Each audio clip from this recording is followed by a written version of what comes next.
afternoon, everybody, and welcome to our LinkedIn Live with Gina London, who is here today to talk about stage fright. Gina, how are you? I'm free to be here. No, I'm great. Thank you very much. We were just talking earlier about stage fright, and it doesn't matter how long you're around, you can always get that little sense of before you go on stage or go live. So, Gina, for people who don't know you, tell us a little bit about yourself. Sure. So my name is Gina London, and I'm grateful to have this opportunity to speak with you about what it feels like and how you can reduce those feelings, but not get rid of them potentially, but to take more control of communications. And it all comes from my own journey of communications, which really started out as a print, but then ultimately a network television journalist. So I remember my very first live shot when I was with actually before CNN. It was with the ABC affiliate in Washington, D.C., and it was a disaster. And I'm so glad it was before the YouTube blooper days. So you can't find it, but I still remember how it felt. Then after years, over 10 years, in fact, and being in the television news industry, I did make a switch and I got into communication strategies for clients. And so I like to say that I come at now this whole concept of communications is one that is a bit performative, but can be developed. So my clients include SAP, Google, Wells Fargo, JP Morgan, the Department of Finance for the United Arab Emirates, which I was supposed to fly to on Sunday, but with the war going on, obviously I am not going out there at this time. But wherever there are people in any sector, in any industry, in any country, frankly, who want to take more control of how they not just communicate, but connect for others and for yourself. It starts with yourself. So that's what I do. I speak, I train, and I coach around purposeful communications. So, are you able to help people who do suffer with stage fright? Yes, absolutely. Now, I'm not a psychologist. I'm not a clinical therapist. I am a certified coach. So, yes, to a degree, if this is something that let's leave aside if you have some sort of an actual panic attack or something what's going to require some deep-seated therapy, that's not what I do. But if you do experience a heightened level of anxiety or a deep level of performance nerves or that concern or that shakiness, I've worked with clients one client in particular, because he was asked to give just an update in a small group. It wasn't 300 people on a stage and a formal presentation, but it was an impromptu update on sales numbers, which he would have had in his head. But because it was, can you get up and to give this? And he nodded his head, but every part of him said, I don't want to do that whole fight or flight thing. He faked a phone call to get out of the room. Oh, I've got to take this. It's my wife calling. It's an emergency with our child. And he literally left the room rather than do a 2-minute update. So I successfully over time got him to relearn how he prepares, feel best practices around how he performs, and that greatly reduced how he would still get a little anxious, but not so much that he would run out of a room. And then you build upon those incremental successes, and now he's the first one to put his hand up. Oh, brilliant. Okay. So for anyone who's watching who suffers from stage fright, tell us a little bit about the tips we're going to give today. Absolutely. So first of all, I want you to if you're listening right now, please, if you've got your own story about it, pop it in the chat or ask us a question or tell us a little bit about a time, because the sharing that we can do in our time together is really helpful rather than just the Q&A or the lecture from me. But the first thing I would share with everyone that's listening is you're not alone. No. You've all heard that adage that presenting is the number one anxiety or the number one people fear or they don't want to do, which I think is probably a bit overblown, but it certainly makes the point that this is a nerve-wracking experience. So you're not alone. Now, what do we do with this? The number one thing that I would encourage anyone to do is stop thinking about your presentations in its own particular category. That I have a big event. Oh, I have a big presentation. You are performing all the time. You are performing the moment that you turn on the laptop and talk to someone else, or go into an office and greet someone else, go into a coffee shop and greet someone else. And that is not to become a Shakespearean actor, but it's to start to raise your awareness of how you communicate. So the whole idea of some are natural presenters and others will never get it is an absolute misconception. Anybody, if you are listening right now, you can develop yourself to be a more controlled, confident, comfortable connector. You can. And I'm going to help you unpack all those seemingly simultaneous myriad pieces. Like, oh, how do I do it? Well, we're going to unpack it and then pack it with purpose. So number one, treat everything. Oh, no, you're not alone. Number two, treat everything as an opportunity to be aware of your body, your voice, and your words. Oh, that's so simple, but it's not easy. But the way that we communicate to people, the way they experience us, is always a combination of our words, our voice, and our body. So, how do we normally do that? Well, I never think about it. This is an opportunity to think about it. Because most people, when they're preparing a presentation or public speaking or some sort of thing that they're categorizing as a performance, they're focusing mostly on this event. So there's a lot of heat, a lot of expectation, a lot of nerves around, oh, what am I going to do with my hands? How am I going to look out to the audience? I don't know how to project my voice. I didn't even think that was a thing. Oh, I spent all this time preparing my content, but I haven't even thought about these things. So I get out on that stage and now I'm super nervous because I don't know what to do and everything falls apart. So we have a bad experience, and then that clouds the next performance and the next performance until you have essentially created your own fright about the stage. But if you were to start thinking, I know what it's like to project my voice because I go into the coffee shop and I say, hi, Sam, great to see you. I'm going to have that vanilla iced latte, which is different than I'm going to have a these little things can start to help us develop the muscle memory so we don't need to turn it on for that big one event. There's a great phrase, and it's important to remember. You don't rise to the level of the occasion. You fall to your level of practice. So I would encourage you right now, you don't rise to the level of the occasion, you fall to your level of practice. So if you are simply practicing for that one event, that's better than no practice, by the way. And we'll talk about how to practice for a presentation in a minute. But why not be practicing, quote unquote, all the time? Well, I never thought about organizing my thoughts. I just open my mouth and everything comes out. Exactly. I never thought about if I look down at my hands or I fidget or I don't know how to stop talking or anything that would be something I need to do deliberately during a presentation. Exactly. So learning to think more externally about how you're coming across is going to help you for not just the nerves to calm down, but just taking more control of how do you interject in a meeting? How do you contribute? How do you hold yourself when you're coming through on a screen? All this stuff is taking more control of how you communicate. So your practice then when you're into a presentation is going to be reduced because you've got some of this stuff already default.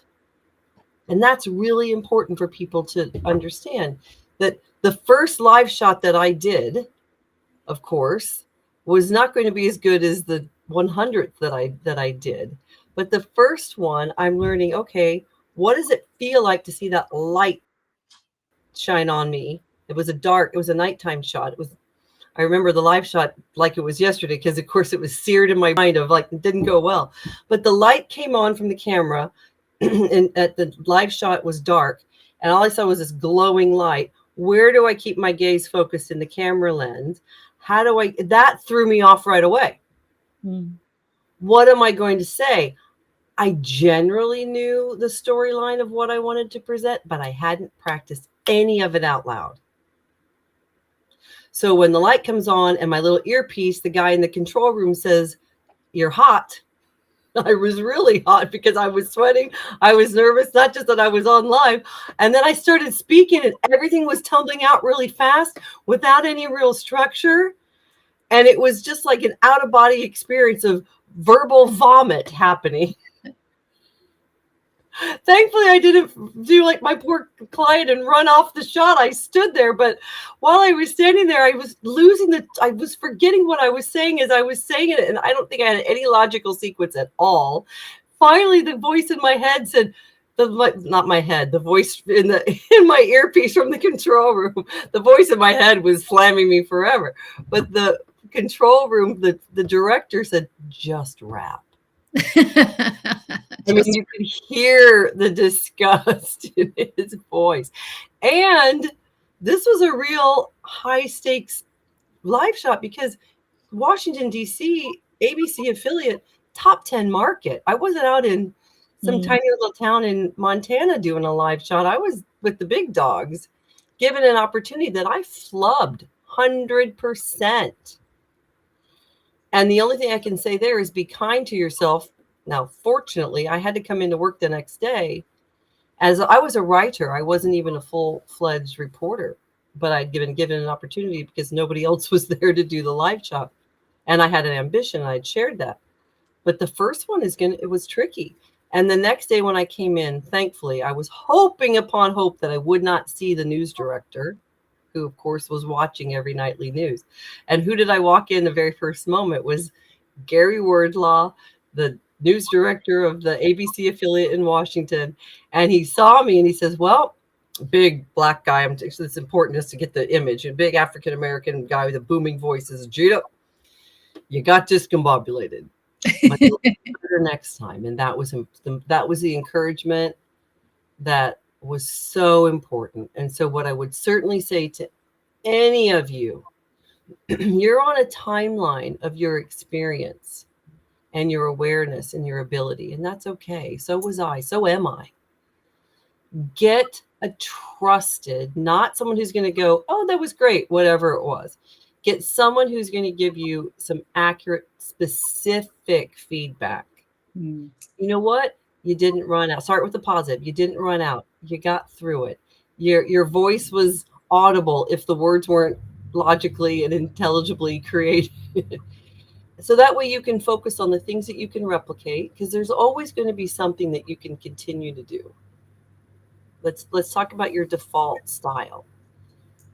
Are you technically an expert? Great. Then you know your substance. Now let's talk about, can you structure it in a way that is a headline, a support that's short, and then a wrap that's repeating essentially that main headline or that main message. When you start to break things down into a simple structure, that's going to help you have guardrails for what you're speaking about. So that's a structure component. And then the practice part, please, even if you've just got 5 minutes because you were putting your slides together right before, practice your open and your close out loud. Practice. You don't have to memorize it, but know where you're trying to go. Know what you're trying to persuade or encourage your audience about. If you can speak from the heart about the open, here's what you're going to get. Here's why our time together is going to matter. Here's what's important about these quarterly earnings report. Sounds boring, but if you don't make it boring, it doesn't have to be. And here is again why this is interesting to any of you listening, whatever the it is. If you can just get those little bits of structure on, and the middle might meander, if you can land those solid, that's going to be helpful. So practice those out loud. That comfort is going to lessen your nerves. Then another technique is, you can hear me doing it now, slow your pace. Speak with volume and a slower pace so it gets your brain and your mouth more in sync. So the words aren't tumbling out a million miles an hour like they did in my live shot. And suddenly you've lost your train of thought. You don't remember what you said before. That can really start to raise the heart rate. If you do find yourself going quickly, pause. Mm. Let me repeat what I just said. That's what I'm saying that you would say in a situation like that. You're going to go back and pick up and restate a little bit slower. You're essentially recalibrating in real time, which will also lower that feeling. So practice out loud, then practice the sound of your voice. Practice what it feels like. If you're practicing sitting, but you're going to present standing, no, no, no. You practice the way you want to perform. Practice doesn't make perfect, practice makes permanent. So if you're practicing and you don't have someone that's helping course correct you or encouraging, you might be practicing some bad or not as impactful techniques. Mm. So put yourself on your own phone and your camera. If you don't have someone that you trust that you can get some good feedback from, play yourself talking for just 30 minutes. Then turn off the volume. Do you like how you look? Do you like how you sound? And when you put that volume back up. But all of this is going to, well, that's just the performance piece. What about my stage fright? All of that kind of preparation is going to help give you more confidence that you're coming into a situation that you feel more accustomed to. When you feel more accustomed, you're less likely to feel that extreme stage fright. So those would be some of the top 10. No, you're not alone. Practice all the time, not just for a big event. And when you do have a big event, make sure you practice out loud. Try to put yourself on camera, get more control of how your body is and your voice is, and then the sections of your content and the transitions between them are more important for sure than memorizing every single word, because that's certainly going to fill you with anxiety, because most of us cannot memorize an entire script and you're going to spend so much time on that content. You're not then able to read the room Mm. and flex a little bit depending on how your audience is looking at you, which is really important to being a connecting presenter. Yeah, I think for me, actually, it's interesting. You know the way you said the volume and the slower pace. Definitely, I notice that people kind of lean in when you do that, don't they? And I tried that once because just from hanging out with you the past few years, definitely I've learned so much. Just Aw. and folks, definitely you learn so much from Gina. She's amazing. She taught me the power of the pause as well. Like that And pause can make such a difference. and two other little quick tips too before you even start. I've done this, and it's one of my only like virally thing on my Instagram page, but I do love this, and it's true. If you can just put this little displacement for that region, that emotional feeling, this little displacement pressure point on your thumb into your palm, and you can turn that around so nobody needs to see it. But it reminds you, okay, set my face, set my posture. What's my opening line? And I would encourage you that your opening line by the way, isn't some dramatic, startling statistic or provocative question. I don't think you need to be that theatrical unless you're really advanced and you're wanting to try to do some other sort of technique. For most of us, this is what I call the power of the pleasantry. Hmm. Come into where you're going to present. It's a meeting room, it's a stage, wherever it is, and just look at the people for a second. Plant your feet. Don't walk around, because that's another movement thing that you don't need to focus on.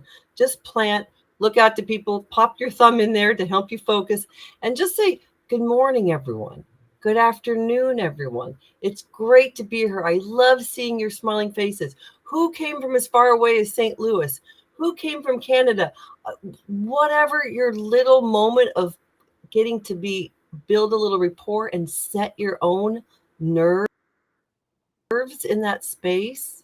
It doesn't take minutes, but helps you feel, okay, there they are. This is what it feels like to hear my voice on a microphone, with a camera, without a microphone, this way, this way, this way, whatever it is. If you're not accustomed to that, those are all little things I want you to take control of, some time to get comfortable with them. Then say your opening line. You can breathe, you can take a moment. You're comfortable you're more comfortable in the space.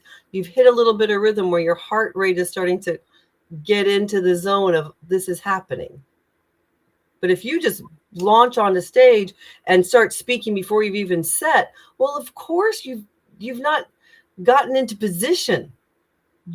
You haven't calibrated your voice. And then the rest of it is feeling a little bit off track because you didn't give yourself time and take the power of the pleasantry to connect with the people and yourself. And you know what, as well, I always say, I don't think anyone in the audience wants you to fail.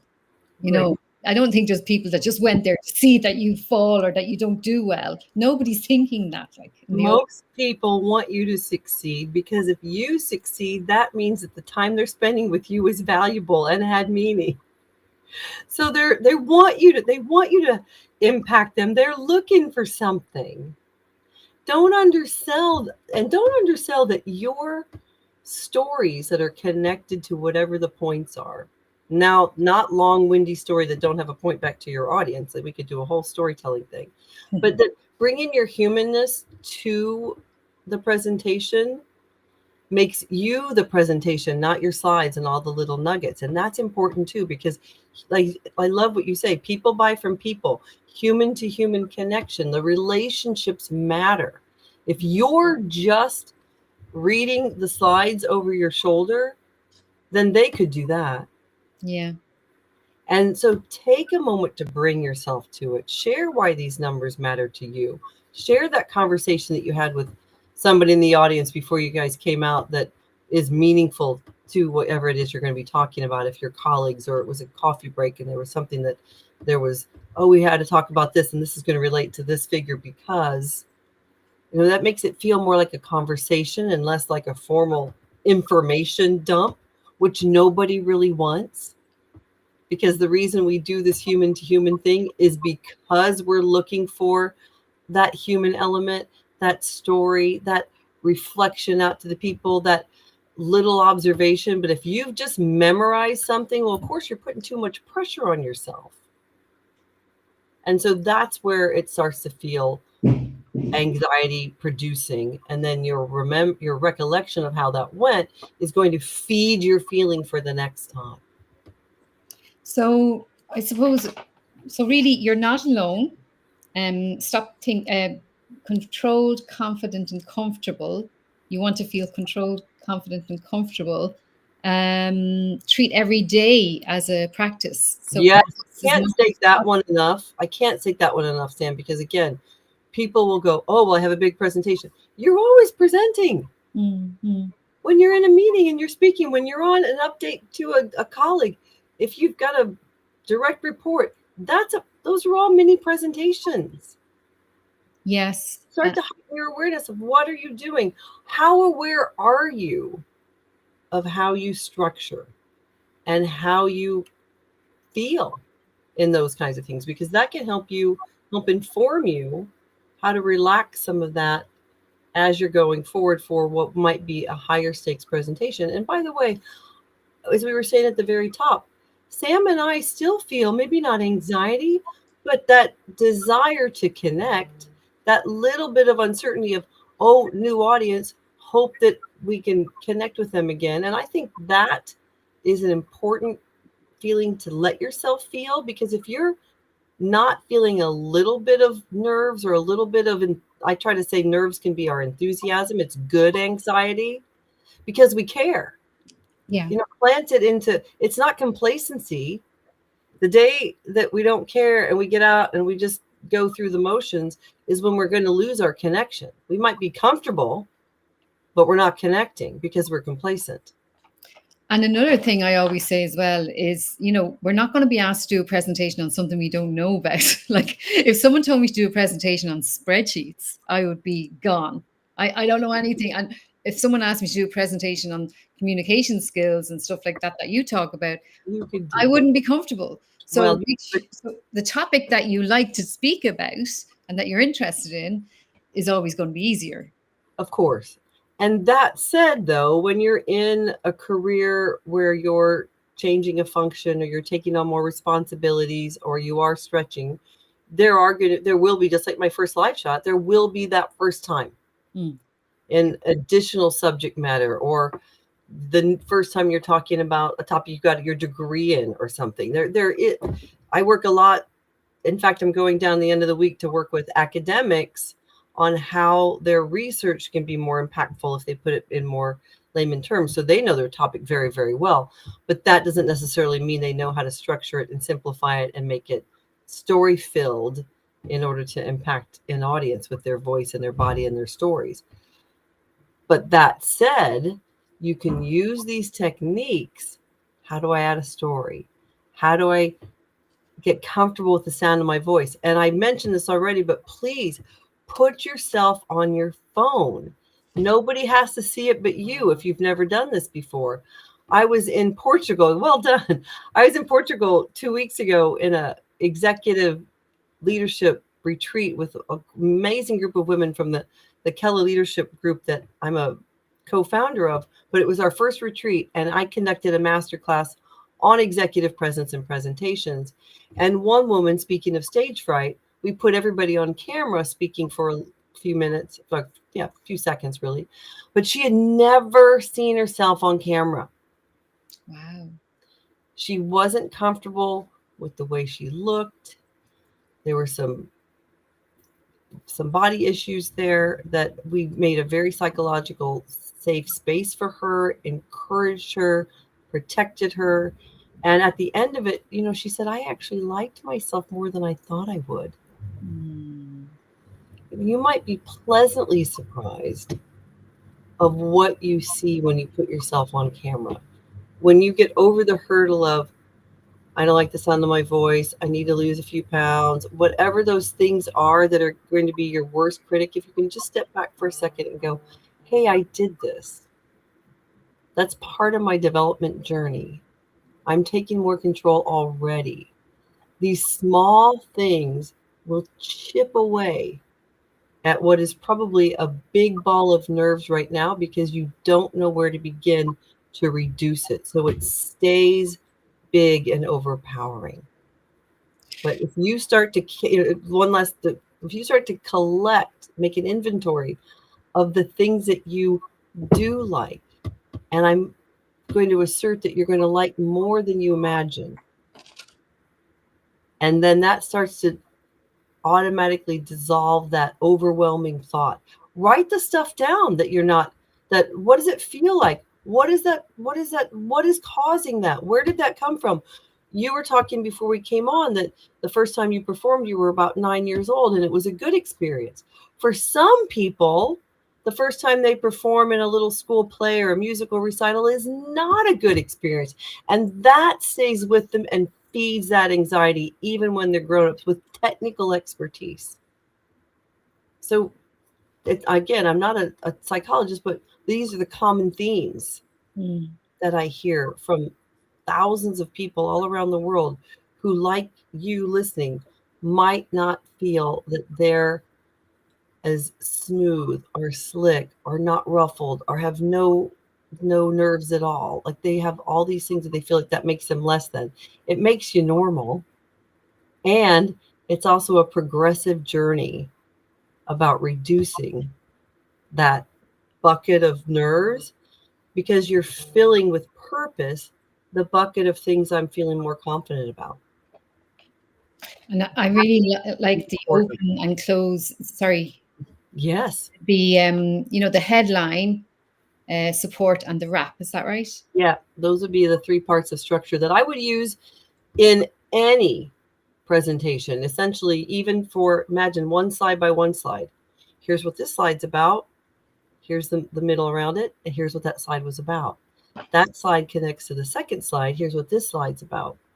Now we're going to talk about why answer the data or the story that supports that. And again, here's why that number 2 slide was important for you. So you just think about it. It's like these little inverted pyramids attached to one another, and that creates your whole presentation.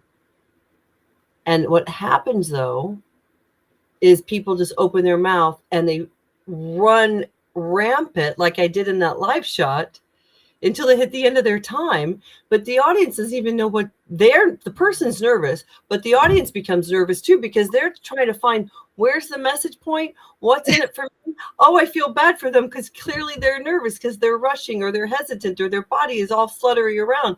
So it just heightens that whole experience of anxiety, stage fright, not a good feeling.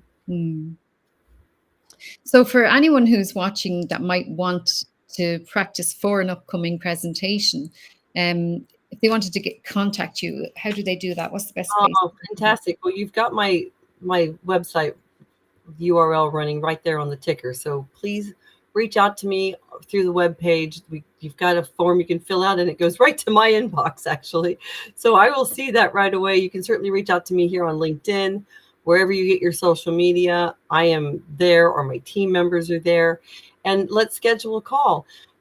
Separate of that, of one-on-one live coaching, I also have a wonderful academy where you can learn at your own pace, incremental little videos, the whole snack size learning.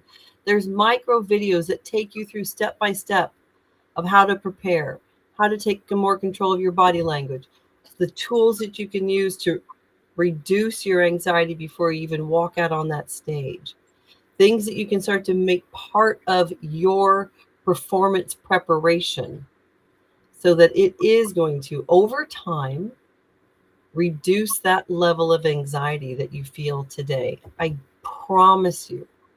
So GinaLondon.com, my Language of Leadership Academy, that's your at your own pace, learn and apply and progress incrementally spot, or reach out to me. I'm happy to come to wherever you are for virtual coaching, for in-person for you or your teams. But please know that your stage fright up here with these techniques and these preparation and practice tips can become down to here, and you can use what's left to propel you to better purposeful performance. Excellent. Thank you very much, Gina London. And thank you everyone for watching. And we will see you next month with our next LinkedIn Live. And if you have any suggestions of topics you'd like us to cover, please do message us or message myself or Gina, and we'll happily cover that topic for you. Great to see you. Great to see all of you. Thank you so much, Sam. Thanks.